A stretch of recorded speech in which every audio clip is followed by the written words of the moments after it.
The morning sun cast golden ripples across the crystal clear water of my backyard pool as I adjusted the pool skimmer for what felt like the 100th time this summer.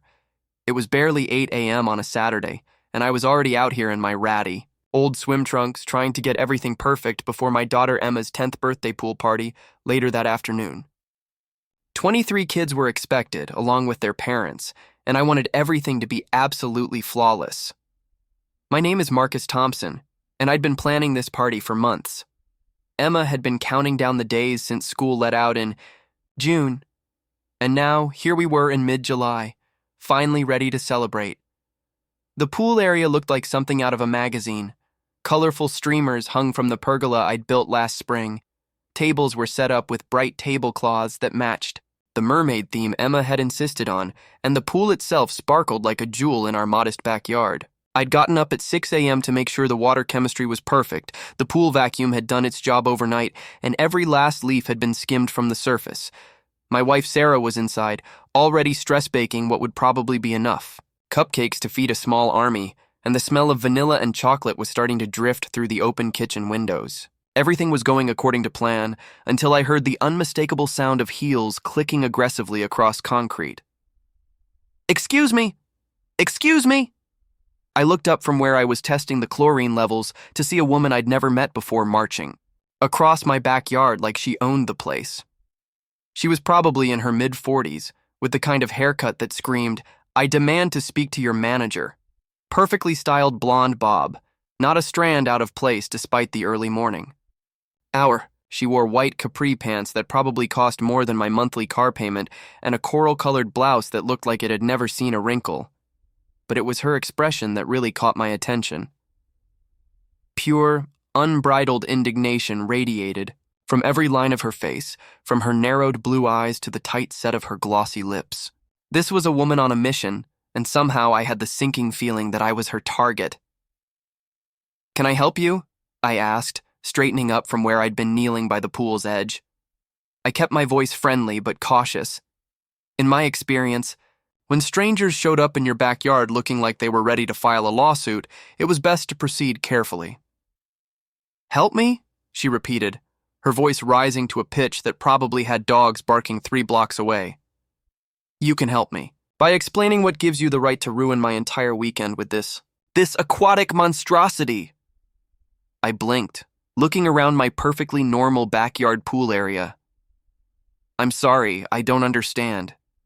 Are you a neighbor? I don't think we've met." "Oh, we haven't met," she said, her voice dripping with sarcasm as she planted her hands on her hips. "But I know exactly who you are. You're the inconsiderate person who thinks they can just splash around at all hours of the day and night, disturbing the peace of this entire neighborhood." The accusation was so absurd that I actually laughed, which was clearly the wrong response. Her face turned a shade of red that clashed terribly with her coral blouse. "Ma'am, I think there might be some confusion. I barely use this pool myself, and when I do, it's during reasonable hours. We've lived here for 8 years, and I've never had a complaint from any of our neighbors." "Well, you're getting one now," she shrieked, pulling out her phone and waving it around like a weapon. "This is completely unacceptable. I moved to this neighborhood for peace and quiet, not to listen to constant splashing and screaming and pool parties every single day." I felt my patience starting to wear thin, but I reminded myself that Emma's friends would be arriving in just a few hours, and I didn't need drama ruining her special day. "Look, I'm not sure where you live or what's bothering you, but today is my daughter's birthday party. We've invited some friends over, and yes, they'll be using the pool, but it's a Saturday afternoon and we'll wrap up by evening." "A party?" she gasped, as if I'd just announced my intention to host a motorcycle rally. "Absolutely not.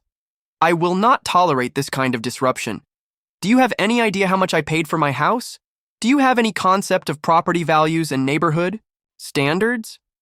That's when it clicked. This had to be Karen Hendricks, the woman who'd bought the McMansion 3 streets over about 6 months ago. I'd heard whispers from actual neighbors about her legendary complaints to the Homeowners Association about everything from the wrong shade of mailbox paint to kids riding bikes too loudly on the sidewalk. But her house wasn't even within sight of my backyard, let alone close enough to be disturbed by normal pool activities. "Mrs. Hendricks, right?" I said, and watched her eyes widen in surprise that I knew her name. "I think you might be confused about the noise ordinances in this area. A children's birthday party during daytime hours is perfectly legal and reasonable." "Don't you dare lecture me about what's legal," she snapped, jabbing her finger in my direction. "I know my rights, and I know that I have the right to enjoy my property without being subjected to your aquatic chaos." At this point, Sarah appeared. At the back door, probably drawn by the sound of raised voices. She took one look at the scene, me standing there in my swim trunks holding a pool testing kit, and this overdressed woman gesticulating wildly in our backyard. And I could see her trying to process what was happening. "Marcus?" she called out tentatively. "Is everything okay?" "Everything is not okay," Karen answered before I could respond.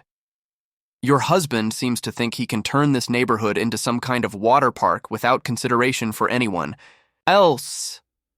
Sarah walked over, her expression shifting from confusion to the kind of protective mama bear mode that I'd learned to both admire and fear over our 12 years of marriage. "I'm sorry. Who are you? And why are you in our backyard yelling at my husband about our pool?" "I am Karen Hendricks, and I live in this neighborhood, which gives me every right to demand reasonable consideration from people like you who think rules don't apply to them." "People like us?" Sarah repeated, her voice taking on that dangerously calm tone that meant someone was about to get a very polite but devastating verbal takedown. "You mean homeowners who maintain their property, follow all local ordinances, and have lived peacefully in this community for nearly a decade?" Karen seemed to sense that she might have overplayed her hand with Sarah because she took a small step backward, but she wasn't ready to retreat entirely. "Look, I don't want to be unreasonable," she said, though her entire presence in our backyard suggested otherwise. "I'm simply asking for some basic courtesy. Surely you can postpone this party, or at least move it somewhere else. There are public pools, community centers, places designed for this kind of activity." I felt my jaw drop. "You're asking us to cancel my daughter's birthday party? The party we've been planning for months? The party where 23 kids and their families are expecting to celebrate with us in just a few hours?" "Well, when you put it like that, it sounds unreasonable," Karen huffed. "But I'm sure those parents would understand if you explained that you were being considerate of your neighbors." "Our actual neighbors are invited to the party," Sarah said dryly. "The Johnsons, the Patels, the Williams family. They're all coming. Because they're reasonable people who understand that children's birthday parties are a normal part of suburban life." Karen's face was getting redder by the minute. "This is exactly the kind of entitled attitude that's ruining neighborhoods everywhere. No one cares about community standards anymore. No one considers how their actions affect others." That's when she pulled out her phone again, and I realized with growing disbelief what she was about to do. "Fine," she declared, holding up her phone like a shield. "If you won't be reasonable, I'll have to involve the authorities.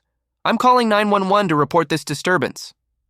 "You're going to call 911, I said slowly, "about a birthday party that hasn't even started yet?"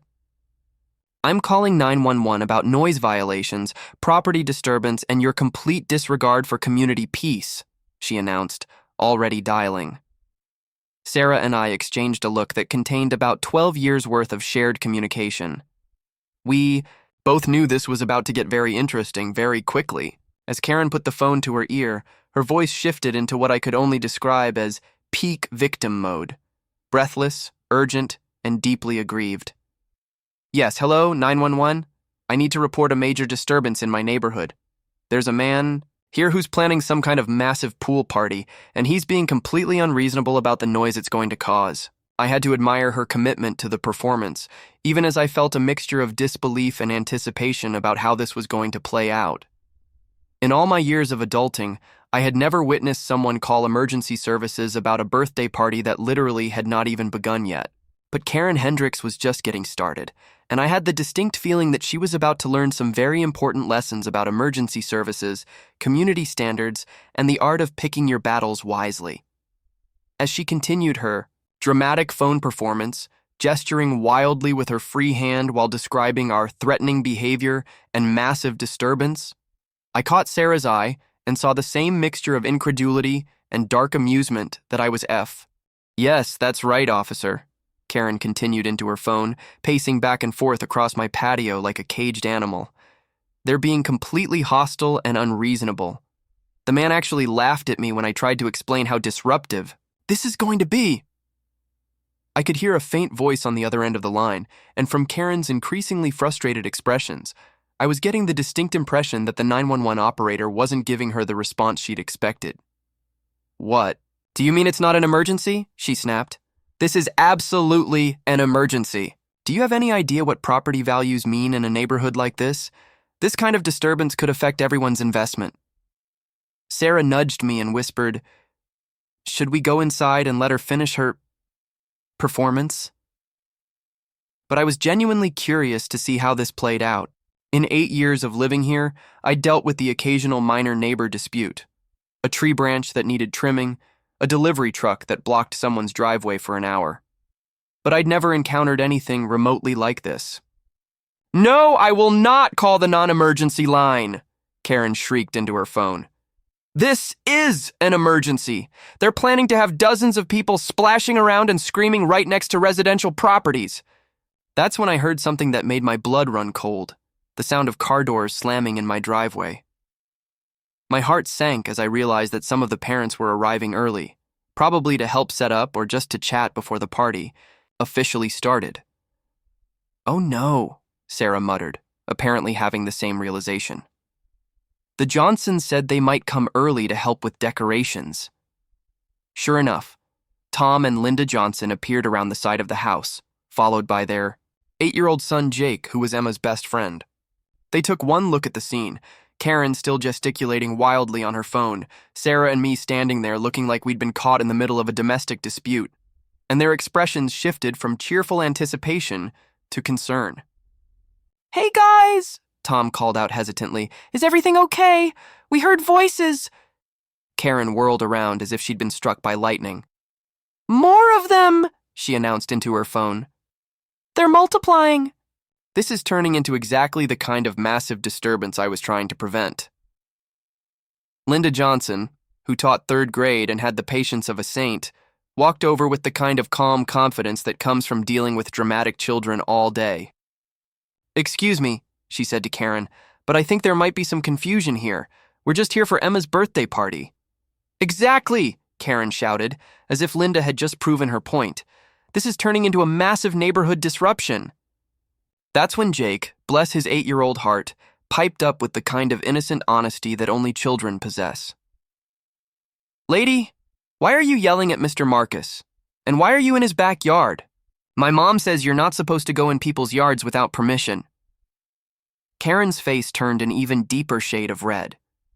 "I am trying to protect this neighborhood from inconsiderate people who think they can do whatever they want." "But it's just a birthday party," Jake said, looking genuinely confused. "We have them all the time. My mom lets me have friends over to swim too." I watched Karen's expression shift as she realized that her dramatic 911 call was now being witnessed by actual neighbors, the kind of reasonable people who would see right through her manufactured outrage. "Listen," she said into her phone, apparently trying to regain control of the narrative. "I have witnesses here who can confirm that this is turning into exactly the kind of massive disturbance I was warning you about." But then something happened that I don't think any of us expected. From inside my house came the sound of my daughter's voice, high and excited, calling out, "Dad, Dad, are Jake and the Johnsons here already? Can we start setting up the water games?" A moment later, Emma burst through the back door in her new birthday swimsuit, a sparkly purple one-piece with a mermaid tail print that she'd been saving for weeks. Her face was glowing with the kind of pure, unbridled joy that only comes with being 10 years old on your birthday. "Jake!" she squealed, running toward her best friend. "You're early. This is going to be the best party ever." The transformation in the atmosphere was immediate and devastating to Karen's entire narrative. Here was the reality of what she was trying to shut down. Not some raucous adult party or inconsiderate noise violation, but a little girl's birthday celebration. Emma stopped short when she noticed Karen, her excitement dimming slightly as she took in the strange woman with the phone and the tense expressions on all the adult faces. Dad? She asked quietly, suddenly looking much younger than her 10 years. Is everything okay? Is someone trying to cancel my party? The silence that followed was deafening. I watched Karen's face as the full weight of what she was doing seemed to hit her for the first time. This wasn't about property values or noise ordinances. She was literally trying to ruin a little girl's birthday. Tom Johnson cleared his throat. Emma, sweetie, no one's canceling anything. Some people just need to work out some adult stuff, okay? But Emma, who was sharper than most adults gave her credit for, had already figured out what was happening. She looked directly at Karen with the kind of clear-eyed assessment that children excel at. Are you the lady who doesn't want me to have my birthday party? She asked, her voice small but steady. Karen's phone call had apparently ended at some point during this exchange because she was now staring at Emma with an expression I couldn't quite read. For the first time since she'd stormed into my backyard, she seemed at a loss for words. It's not personal, sweetie, she finally managed. It's just that some adults have different ideas about what's appropriate in a neighborhood. But it's my birthday, Emma said simply, and we're not going to be mean or loud or anything. We just want to swim and eat cake and play games. Why would that bother anyone? Before Karen could answer, we heard the sound of another car pulling into the driveway, followed by children's voices and more car doors slamming. The early arrivals were turning into a steady stream, and the reality of trying to cancel a party that was already in motion was becoming increasingly apparent. Oh, good, Sarah said with barely concealed relief. That sounds like the Patels, and maybe the Williams family. Sure enough, within minutes our backyard had transformed from a tense confrontation scene to something that looked much more like the beginning of a children's birthday party.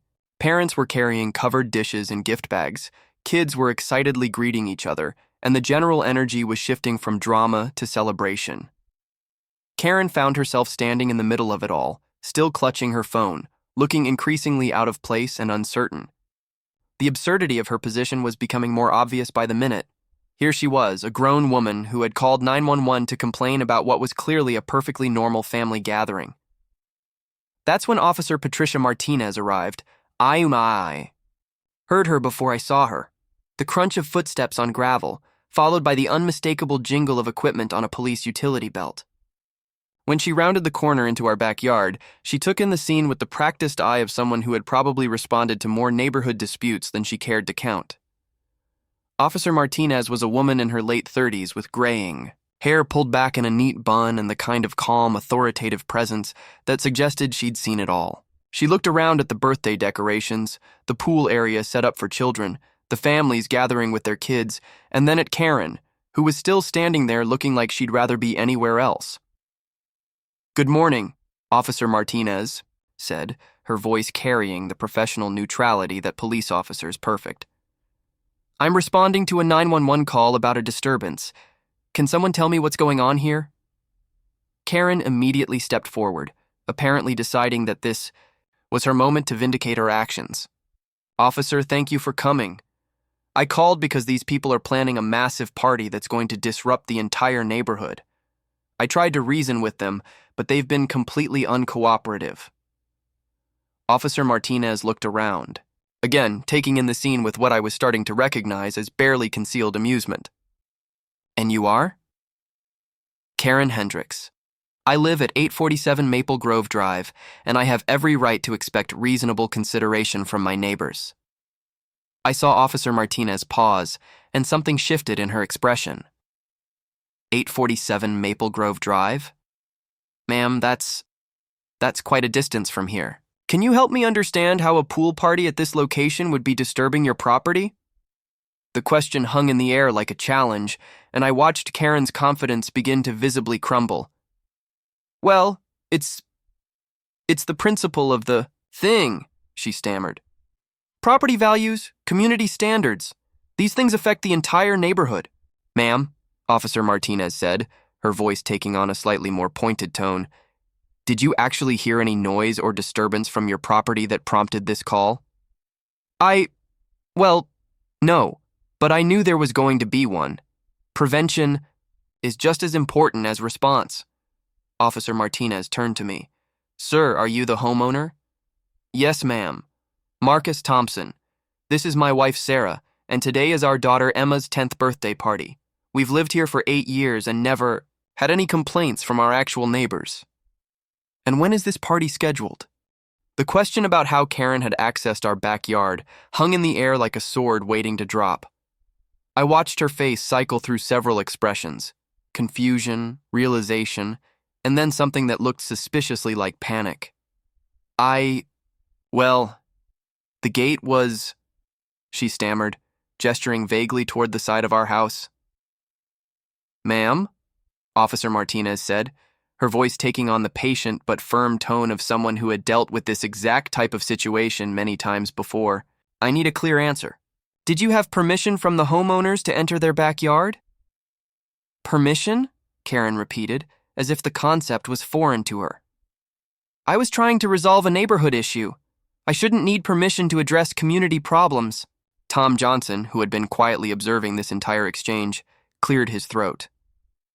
Officer, if it helps, I saw her walk straight through Marcus's side gate when I was getting out of my car. She didn't knock on the front door or anything. Officer Martinez nodded and made a note in her small notepad. So to be clear, Mrs. Hendricks, you entered private property without permission to confront the homeowners about an event that hadn't happened yet? It's not trespassing when you're trying to be a good neighbor, Karen protested, but her voice had lost most of its earlier conviction.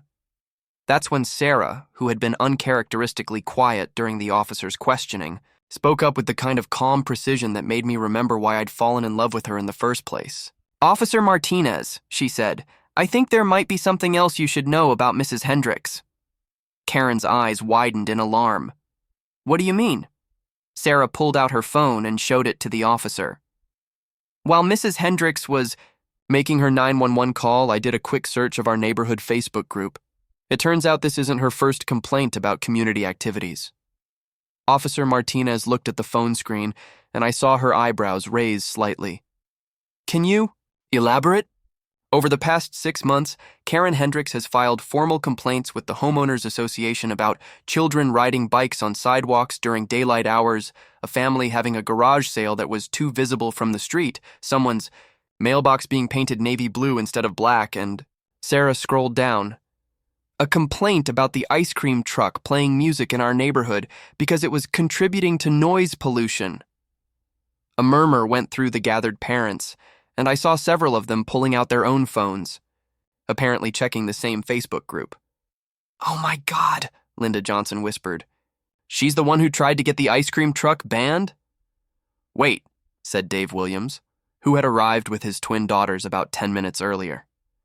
Are you telling me this is the woman who complained about kids playing hopscotch because the chalk was defacing public sidewalks? Karen's face was now approaching a shade of red that was probably visible from space. I was trying to maintain community standards. Ma'am, Officer Martinez said, and there was something in her tone that made everyone go quiet. I'm starting to get a clearer picture of what's happening here. That's when Emma, who had been listening to this entire exchange with the wide-eyed fascination of a child discovering that adults could be even more ridiculous than she'd previously imagined, stepped forward again. Officer Martinez, she said in her clear, sweet voice, can I ask you something? Of course, sweetheart. Is it normal for grown-ups to try to stop kids from having birthday parties? Because that seems really mean. The simplicity and honesty of the question hit like a thunderbolt. Officer Martinez looked down at Emma, then around at all the other children who had gathered, kids ranging from about 6 to 12, all dressed in their swimming clothes, all looking confused and a little worried about why a police officer was at their friend's birthday party. No, Emma, Officer Martinez said gently. It's not normal at all. In fact, most communities work very hard to make sure children can have safe, happy celebrations with their friends and families. Then why is she trying to stop mine? That question hung in the air, and I watched Karen's face as she seemed to realize, perhaps for the first time, how her actions looked through the eyes of a child. She was the adult who had tried to ruin a little girl's birthday party. She was the grown-up who had called the police on a 10-year-old. I wasn't trying to stop your party, Karen said weakly. I was just trying to... You told my dad to cancel it. Emma said matter-of-factly. You said we should go to a community center instead. That sounds like trying to stop it to me. Officer Martinez crouched down to Emma's eye level. Emma, can I tell you something? What your family is doing here, having a birthday party in your own backyard, inviting friends and neighbors, celebrating together. This is exactly what healthy communities look like. Don't let anyone make you feel bad about that, okay? Okay, Emma said, brightening considerably. Then she looked at Karen with the kind of direct, uncompromising gaze that only children can manage. Maybe next time you could just ask nicely, if you're worried about something instead of trying to call the police on people. The wisdom of that statement, coming from a 10-year-old, seemed to hit Karen like a physical blow. She actually took a step backward, her phone clutched, against her chest like a shield. That's when Officer Martinez stood up and delivered what would turn out to be the final blow to Karen's entire crusade. Mrs. Hendricks, she said, I need to inform you that I'll be filing a report about today's incident. Making false reports to emergency services is a serious matter, and combined with the trespassing issue, this could result in formal charges. Charges? Karen's voice cracked. But I was just trying to be a good neighbor. Ma'am, a good neighbor doesn't call 911 about hypothetical problems. A good neighbor doesn't enter private property without permission. And a good neighbor certainly doesn't try to shut down a child's birthday party based on complaints about noise that hasn't happened yet. Officer Martinez flipped her notepad closed and looked around at all of us. Mr. and Mrs. Thompson, you have my apologies for having your family celebration disrupted. You're well within your rights to proceed with your party as planned. Thank you, officer, I said, still somewhat stunned by how completely the situation had reversed itself. As for you, Mrs. Hendricks, Officer Martinez continued, I strongly suggest you familiarize yourself with appropriate channels for addressing actual neighborhood concerns. The homeowners association, non-emergency police lines, or simply talking to your neighbors like reasonable adults are all better options than what happened here today. Karen opened her mouth as if to argue, then seemed to think better of it.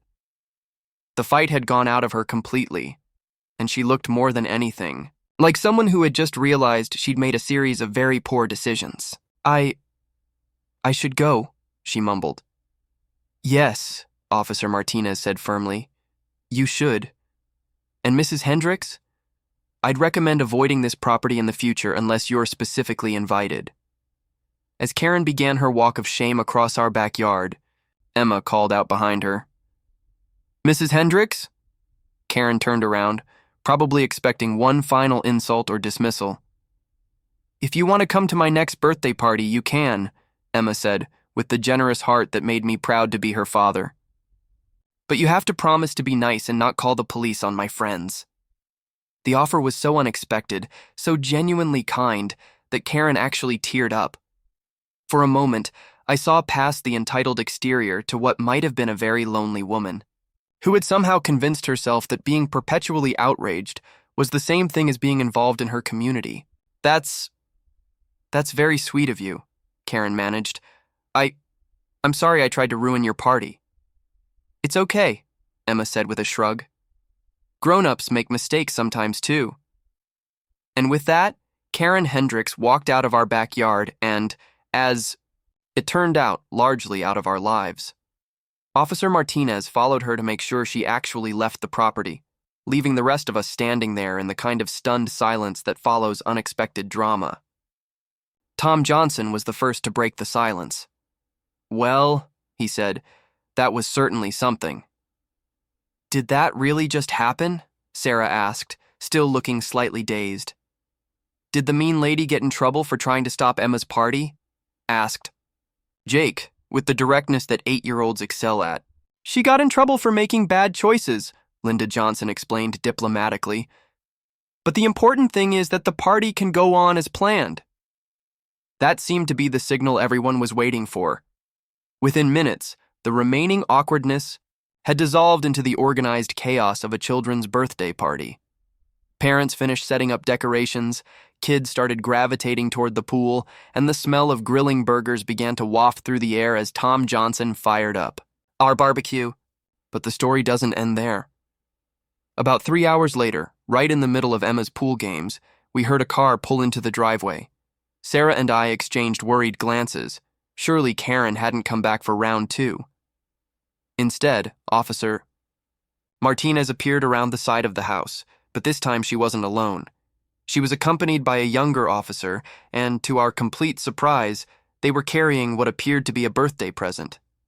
"Sorry to interrupt," Officer Martinez called out, "but we wanted to follow up on something." Emma, who was in the middle of an intense game of Marco Polo, Imedia,